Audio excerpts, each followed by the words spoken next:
In my experience, the parts of life that can cause us to suffer can be split into the following categories: the things that we can do something about, and the things that we can't do anything about. And then into these categories, the things that are external to us that cause us to suffer, and then the things that are internal inside of us, in our mind and our heart, that cause us to suffer. So let's talk about first the things that we can't do anything about. If we are suffering from things that we can't do anything about, we should do our damnedest to comfort ourselves, learn to live with whatever that thing is, to ease that suffering to whatever degree that we're capable of. My suffering is the suffering of the people that love me. When I suffer, my parents suffer, my husband suffers, the people that I love suffer.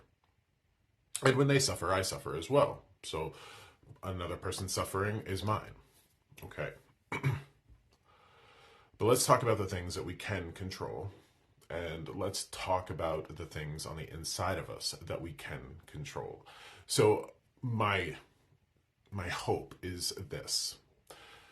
I want you to take into consideration the biggest regret, shame, or guilt that you have on the inside of you.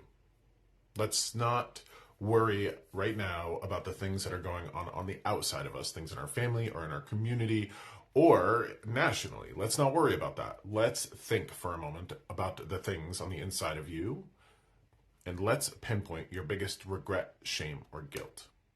Okay. Now, if you can hold on to that, some people carry picnic baskets full of them. So if you're one of those people, grab one of your biggest regrets, shames, or guilts. Now, when you hold on to that, when you're holding on to that internally in your mind, I want you to consider for a moment what you would tell somebody that you love if they felt that way about that circumstance. Consider for a moment a child or a best friend or a sibling or a pal, the stranger that's the cashier at the grocery store. If they felt that way about that circumstance, what would be the guidance and the advice and the love that you would give them? Now, hopefully, if you're following along with this, you'll have the thing on the inside of you that causes you pain. Then, right next to it, the thing that you would tell somebody that you love.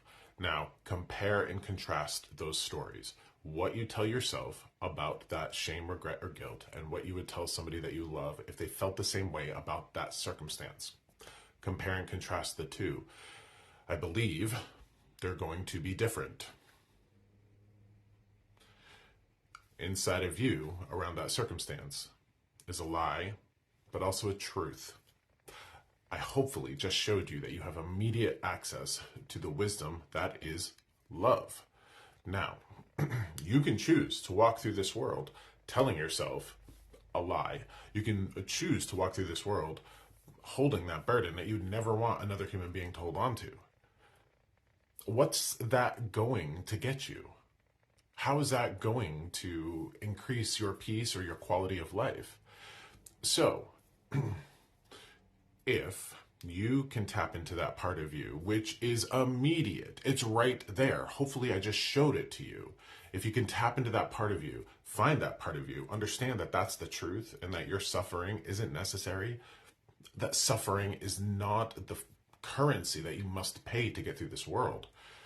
If you can tap into that, you can reduce unnecessary suffering. And the wonderful part about that is that if you can do that and you can manage those narratives, then you will have more energy and strength for that which causes you to suffer, that which you don't have a choice about. So, I didn't really need to pull a tarot card for this message because this is what was really sitting with me.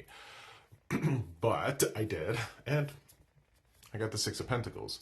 So look at that. This is a balanced charity, reciprocation, relationship. Can you be kind to yourself? Can you tap into that part of you that nobody can take from you, nobody can steal from you? If you can tap into that, you'll know peace. It'll take a little bit of practice, it'll take a little bit of repetition, but my peace is my parents' peace, is my husband's peace, is the peace of everybody that loves me, and I will do anything in my power to make sure they're at peace. I will not coddle my unnecessary suffering from a place of virtue or misbegotten programming. I will find my peace so those that love me know peace, and that I can have the best life and I can get more strength to battle those things that I don't have a choice in. So please tap into that part of you. You have immediate access to it. You can choose to control the conversation that you have with yourself. I am a firm believer in that. To learn more about me and then to schedule a reading, find me online at josh@simons.com.